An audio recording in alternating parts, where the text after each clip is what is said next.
The desolate outpost, Dust Bowl 7, shimmered under a harsh alien sun. Its makeshift comms array, cobbled together from scavenged starship parts, crackled with static, mirroring the growing fear in Captain Ripley's eyes. Not a fear of attack, but of boredom. The monotones were here. They were beings of pure, unyielding sameness, absorbing all novelty, all change, all variation that didn't serve a singular, predictable function.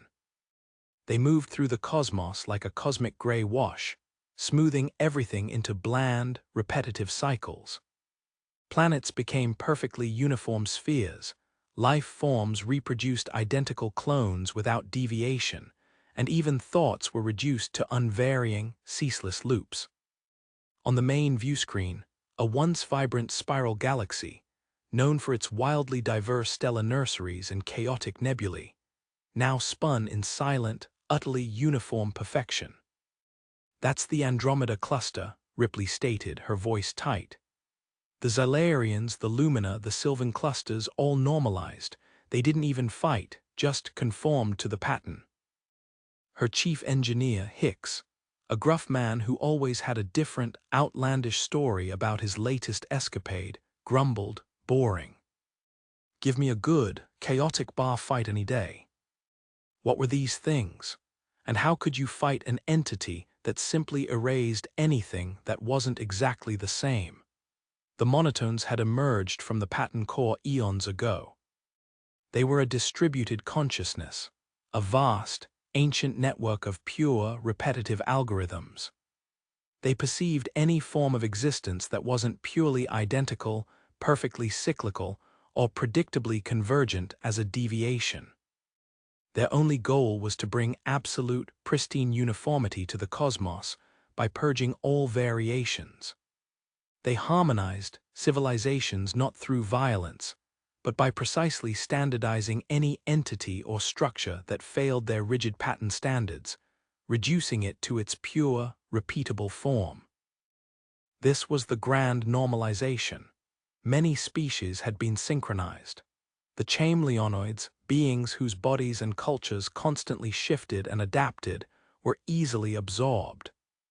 Their endless metamorphoses and unpredictable evolutions, deemed too divergent and inefficient, were smoothed into simple, unchanging forms. Their vibrant, diverse existences became their pathway to static, unchanging uniformity. The lawkeepers, beings who celebrated infinite variations in storytelling and history, found their narratives gently corrected.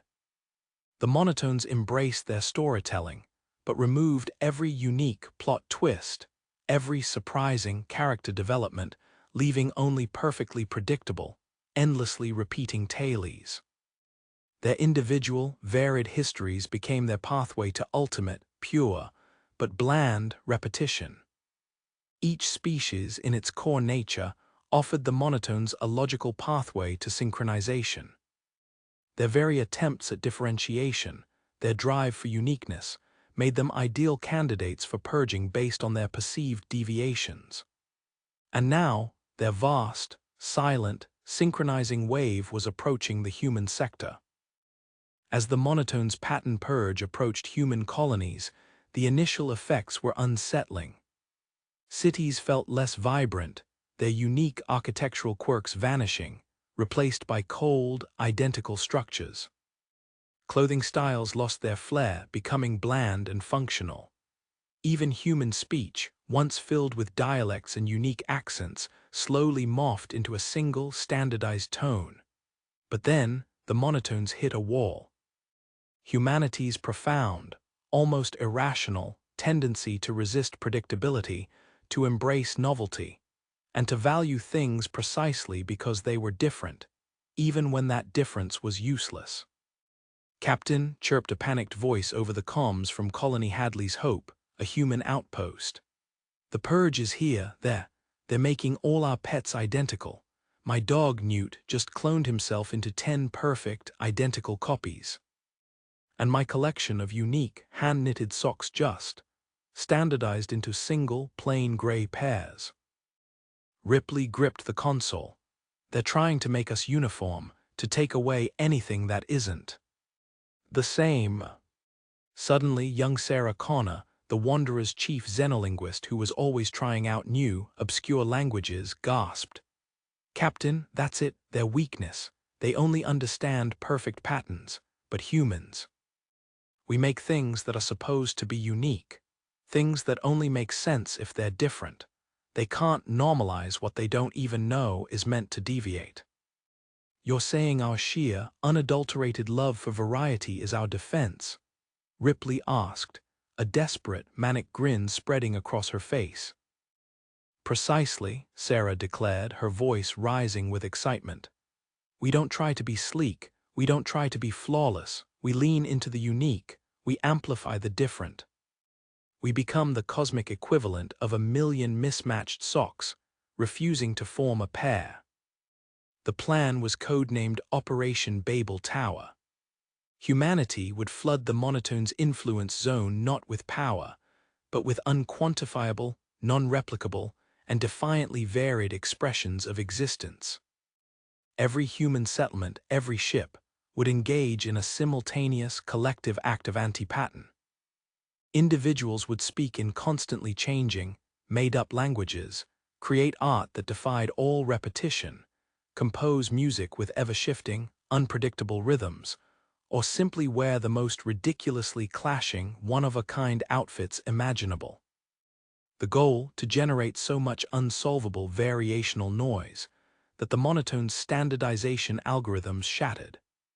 The monotone's main array, a vast, silent vortex of perfect repetition, was now directly engulfing sector LV-426, its synchronizing beams beginning to streamline everything into basic, identical components. Its presence radiated absolute, cold uniformity. Then, humanity's counterwave hit. It wasn't a blast. It was an overwhelming flood of human-made differences. Millions of individuals simultaneously creating deliberately unique, non-repeating expressions. Paintings with never-before-seen color combinations. Sculptures made from entirely disparate, non-matching elements. Music full of random tempo changes and clashing melodies. Communities constructed buildings with intentionally diverse styles and materials, refusing any single architectural pattern. Ships began broadcasting streams of visual data that were pure, unadulterated, constantly shifting chaos, deemed beautiful by their human creators. All driven by the profound, unyielding conviction of humanity's singular, gloriously varied spirit. The monotones convulsed.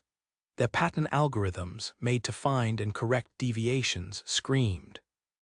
They tried to categorize this incoming data, to find its underlying structure, its ultimate, identical form. But there was none. It was pure, unadulterated, uniquely itself nonconformity. It was like trying to find a pattern in truly random noise. Error, divergent pattern detected, no standardizable structure, system overload, irredeemably unique, avoid sector, UNPURGABLE variation. The monotones, whose very being was perfect uniformity and absolute synchronization, could not compute the utterly unique. They could not process what was intentionally different.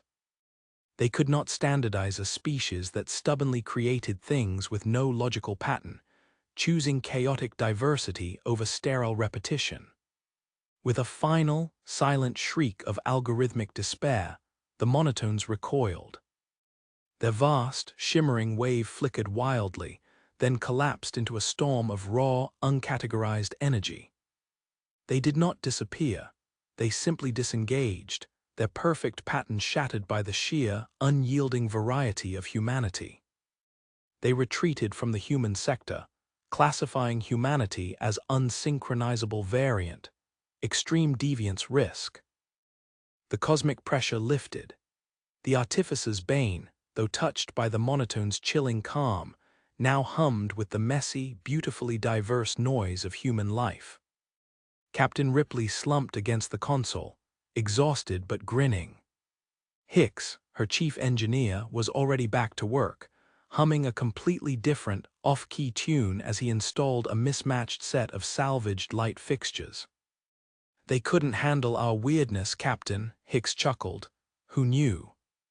Humanity was safe, but the cost was subtle. The galaxy now viewed humanity as the chaotic ones, forever seen as a wildcard, stubbornly clinging to its unique quirks and diverse expressions, incapable of fitting into streamlined galactic designs. Other species, while grateful for their salvation, often kept their distance, finding human creations bafflingly illogical and resistant to any form of improvement. Humans, in turn, found themselves grappling with a heightened sense of their own raw, unpredictable creativity, sometimes struggling to find the right way even amongst themselves, forever paying the price for their stubborn refusal to be perfectly synchronized. Sarah Connor, her eyes gleaming with new ideas, looked up. "I've got a new idea for the ship's comms array. Instead of a single, repeating frequency, how about a million different ones all at once, constantly changing?" Ripley blinked, then laughed. "Perfect, Sarah, absolutely perfect. Somewhere in the void, the monotones probably just overloaded again.